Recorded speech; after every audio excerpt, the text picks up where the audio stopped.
Bonjour. Bienvenue sur la scène de l'Impact Mobility Forum. Bonjour, ça fonctionne. On vous entend, absolument. Vous êtes président donc, du conseil départemental de l'Essonne et vice-président du Gard. Vous êtes également président de la commission transport, mobilité et infrastructure de l'association Départements de France.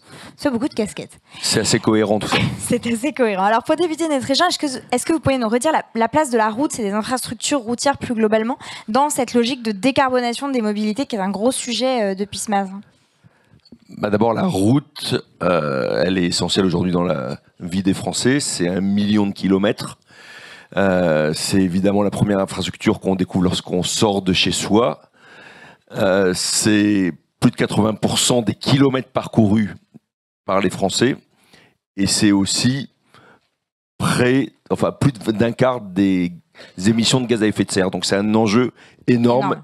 Et malheureusement pas suffisamment, à mon sens, débattu aujourd'hui dans le pays.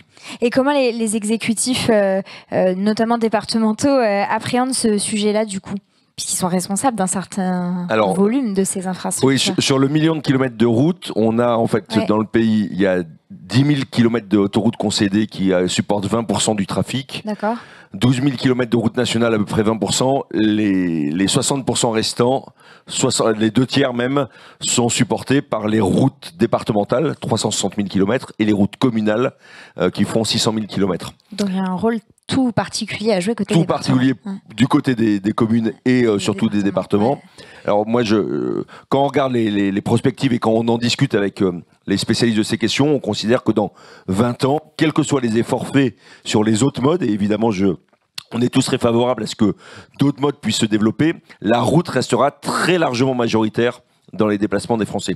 Et il y a un enjeu très fort évidemment de décarbonation de cette infrastructure. Comment ? En électrifiant la route, c'est l'enjeu de la motorisation des véhicules, mais derrière il faut des infrastructures sur la route permettant tout simplement aux véhicules de se recharger. Alors quand je dis l'électrification, c'est principalement l'électrification, mais c'est pas seulement l'électrification. L'enjeu ensuite de la massification, parce que dans les années qui viennent, on a vocation sans doute à mettre plus de monde dans moins de véhicules.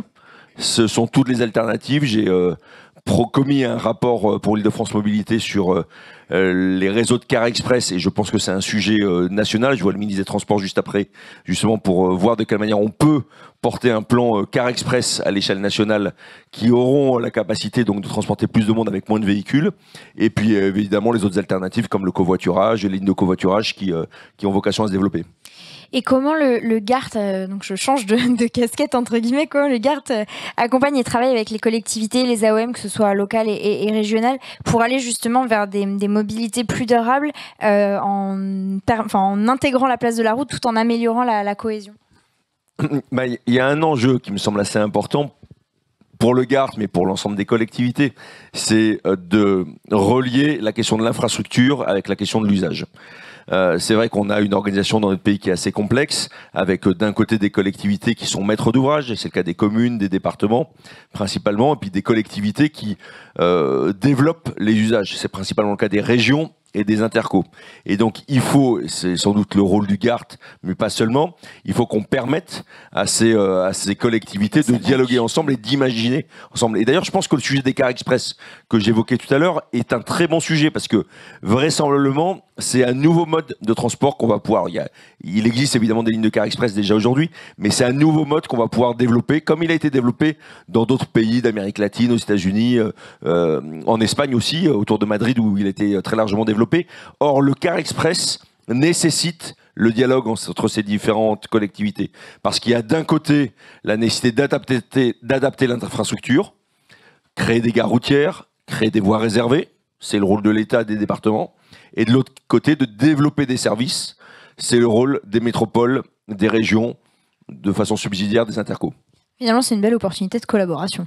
Oui, c'est une belle. Oui, et puis sans doute de dépasser les frontières qui peuvent exister entre nos institutions, même si je sens dans les débats qu'il y a, notamment sur la question de la construction de ce nouveau plan national, je vois qu'il y a des barrières encore. Je crois que c'est Jean-Luc, je ne sais pas s'il est encore là, qui a évoqué ce matin en Occitanie la question du financement Et on voit que lorsqu'on parle de Car Express, il y a d'un côté les régions, elles sont légitimes à le demander, qui disent on a besoin d'une part de VM, de versement mobilité pour développer l'offre et notamment développer cette offre nécessaire entre les métropoles et leurs périphéries. Et d'un autre côté, il y a les métropoles et les intercos qui touchent ce VM et qui n'ont pas forcément envie de le partager. Donc il va falloir qu'on trouve des solutions. Et alors justement, on parlait de financement. Quels investissements, quelle politique d'investissement on doit mettre en œuvre, à votre avis, pour accélérer cette décarbonation? Alors, d'abord, la route, c'est le premier patrimoine des collectivités. C'est vrai pour l'État, quand je parle en poids financier. C'est vrai pour l'État, c'est vrai pour les départements. Et le premier enjeu, c'est quand même de maintenir en état une infrastructure qui s'est plutôt dégradée. On était dans le top, enfin on était numéro 1 mondial quelques années en arrière. Aujourd'hui, on est déclassé au fil des ans. Et donc, il va falloir... À quelle place ? Alors, on était 18e, mais je crois qu'on a encore cédé quelques places. Ah ouais. Et donc, il faut absolument qu'on maintienne les infrastructures. C'est l'enjeu des couches de roulement. Il y a l'enjeu des ouvrages d'art, qui est très important. On sait que les ouvrages d'art ont une durée de vie de 100 ans. La plupart des ouvrages d'art dans notre pays ont été construits après la Seconde Guerre mondiale. Donc, on va avoir un enjeu de renouvellement de ces ouvrages d'art qui est très important. Et voilà, sans le maintien de ces ouvrages d'art, on ne pourra pas tout simplement développer une nouvelle mobilité. Ensuite, il y a l'enjeu de financement effectivement de l'électrification. On sait qu'il y a à peu près 10% des bornes de recharge qui vont devoir se trouver sur l'espace public. Comment on finance l'électrification de ces infrastructures? Alors avec à la fois les IRVE, mais aussi est-ce qu'on aura demain sur 10 000, 20 000, 40 000 kilomètres de route des pantographes comme pour on alimente les tramways? Est-ce qu'on alimentera de la même façon les véhicules électriques? Est-ce qu'on aura de la route par induction? Ce sont des choix qui ne sont pas encore complètement arrêtés et qui vont donner lieu à des débats intéressants, mais derrière à des investissements. Et puis le dernier volet, c'est plutôt pour la massification. Donc c'est la création des voies réservées, c'est la création des gares routières. Bon, mais les investissements sont sans doute moins lourds. Et je pense, et je terminerai là-dessus, qu'on a la chance d'avoir une fenêtre de tir pour traiter ces questions de financement. On a la fin des concessions autoroutières dans les 10 ans qui viennent. Et d'ailleurs, l'ancien ministre Clément Beaune, et je crois que c'est la volonté de Patrice Vergrit également, d'ouvrir un débat sur l'avenir des concessions autoroutières. On a également la fin programmée de la TICPE. Aujourd'hui, les recettes de l'État sont assises principalement sur la route. Et à mesure que l'électrification des véhicules va arriver, les recettes de l'État, qui sont celles basées sur l'essence et le gazole, vont baisser. Et j'imagine mal que Bercy s'assied sur des milliards cette somme-là et des milliards de recettes. Et donc, on a aujourd'hui, c'était également dit par d'autres ce matin, on a aujourd'hui des recettes qui sont liées à l'usage de la route. On a un panier qui est important. Est-ce qu'il est suffisant? C'est la première question qu'on doit se poser. Mais au-delà de la taille du panier ou de la taille du gâteau, il va falloir qu'on débatte de la répartition des parts du gâteau.